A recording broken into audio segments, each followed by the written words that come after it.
इसका बहुत कड़वा टेस्ट है। कौड़ा ਹੁੰਦਾ ਹੀ ਗੰਨੇ ਮਤਰ ਕੌੜੇ ਹੁੰਦੇ 2 चम्मच पियो पी लिया। एमी इधर आओ एक और ला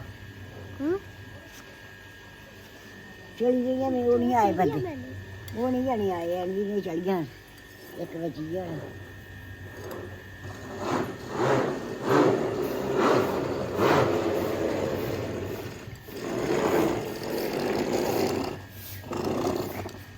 मीठा मीठा